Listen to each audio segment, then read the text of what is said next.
सुनते हैं। एक समय की बात है, एक बहुत बड़ा और सुंदर हिमाचल राज्य था। वहाँ का राजा बीरेंद्र सिंह बहुत सुंदर और बलवान राजा था। उसके पास बहुत सारे महल थे, बहुत सी जमीनें थीं और पूरे राज्य में उसका आदेश चलता था। लोग उससे डरते थे क्योंकि वह बहुत कठोर स्वभाव का था। जब वह कुछ कहता था तो सब उसकी बात मानते थे। कोई उसके सामने मुंह नहीं खोलता था। बीरेंद्र सिंह का कोई परिवार नहीं था, न माता, न पिता, न कोई भाई या बहन। वह बिल्कुल अकेला था। बस उसके महल में काम करने वाले सेवक थे जिन्हें वह अपना परिवार मानता था। लेकिन फिर भी उसके हृदय में कहीं एक खालीपन था जो कभी भरता नहीं था। एक शाम की बात है, सूरज ढलने वाला था। बीरेंद्र सिंह अपने महल की बड़ी छत पर खड़ा था। वह चुपचाप नीचे बगीचे को देख रहा था। तभी उसकी नजर बगीचे के एक कोने में गई। वहाँ एक बड़े नीम के पेड़ के नीचे एक लड़की बैठी थी। उसके बाल खुले हुए थे और वह कोई पुस्तक पढ़ रही थी। सूरज की हल्की किरणें उसके चेहरे पर पड़ रही थीं। उसके वस्त्र बहुत साधारण थे लेकिन वह बहुत सुंदर लग रही थी। बीरेंद्र सिंह कुछ देर तक उसे देखता रहा। उसके चेहरे पर हल्की सी मुस्कान आई। फिर उसने एक सेवक को बुलाया। सेवक का नाम विक्रम था। विक्रम महल का रखवाला था। बीरेंद्र सिंह ने पूछा, नीचे बगीचे में जो लड़की बैठी है वह कौन है? उसने आज तक उस लड़की को महल में नहीं देखा था। विक्रम ने बताया कि वह मेघराज की पुत्री है। मेघराज बीरेंद्र सिंह के घोड़ों की देखभाल करता था। लड़की का नाम सुनैना था। वह अपने पिता के साथ सेवकों के घर में रहती थी। वह अपने गांव से आई थी और कोई काम ढूंढ रही थी। विक्रम ने बताया कि सुनैना बहुत अच्छी लड़की है। वह बहुत सम्माननीय है और कभी कभी सबके लिए भोजन भी बनाती है। बीरेंद्र सिंह के मन में उस लड़की से मिलने की इच्छा हुई। उसने विक्रम से कहा कि उस लड़की को उसके कक्ष में भेजो। विक्रम ने कहा, जैसा आदेश। बीरेंद्र सिंह अपने कक्ष में जाकर प्रतीक्षा करने लगा। कक्ष बहुत बड़ा और राजसी था। दीवारों पर सुंदर कपड़े लटके हुए थे। फर्श पर मुलायम कालीन बिछे थे। कमरे में हल्की सुगंध फैली हुई थी। कुछ देर बाद द्वार पर दस्तक हुई। बीरेंद्र सिंह ने कहा, अंदर आओ। लेकिन अंदर वह लड़की नहीं आई बल्कि विक्रम आया। वह घबराया हुआ लग रहा था। बीरेंद्र सिंह ने क्रोध से पूछा, वह लड़की कहाँ है? मैंने तो लड़की को बुलाया था, तुम्हें नहीं। विक्रम ने डरते हुए कहा, वह लड़की आने से मना कर रही है। उसने कहा कि वह किसी अपरिचित पुरुष के कक्ष में नहीं जाएगी। उसने कहा कि वह यहाँ सेविका नहीं है, उसके पिता हैं। अगर कोई बात है तो उनसे कहिए। बीरेंद्र सिंह को बहुत क्रोध आया। आज तक किसी ने उसे मना नहीं किया था और एक साधारण सेवक की बेटी उसके आदेश को ठुकरा रही थी। विक्रम ने समझाने की कोशिश की कि वह लड़की बहुत सम्माननीय है, उसका मतलब बुरा नहीं था। लेकिन बीरेंद्र सिंह ने एक न सुनी। बीरेंद्र सिंह बोला, अगर वह लड़की नहीं आएगी तो मैं स्वयं जाऊंगा। आज तक किसी ने मुझे मना नहीं किया है। मैं उसे दिखाऊंगा कि बीरेंद्र सिंह कौन है। बीरेंद्र सिंह तेज कदमों से अपने कक्ष से बाहर निकला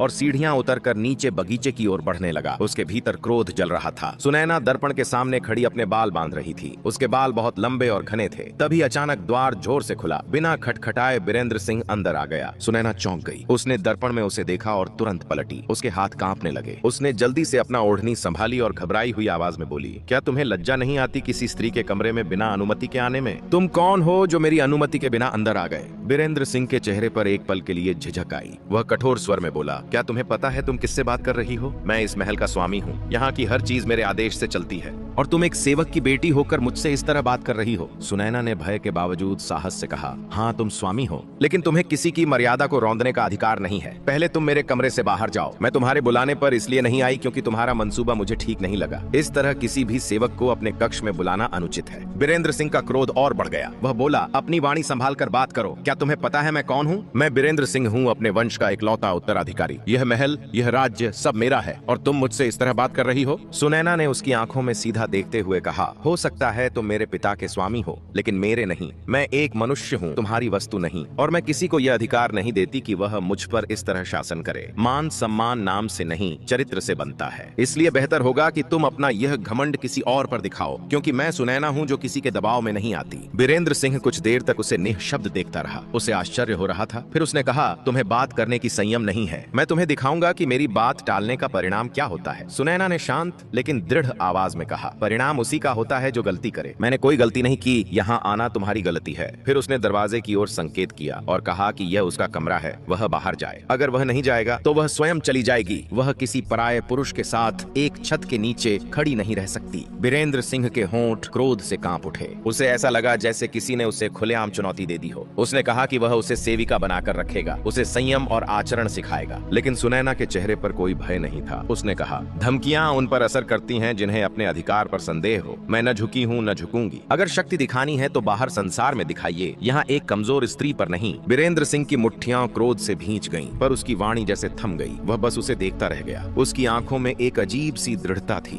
कमरे में कुछ क्षणों के लिए निशब्दता छा गई। बाहर से बर्तनों के खनकने की आवाज आ रही थी। सुनैना ने शांत स्वर में अंतिम बात कही, यदि आपका क्रोध शांत हो गया हो तो द्वार वहीं है, आप जा सकते हैं।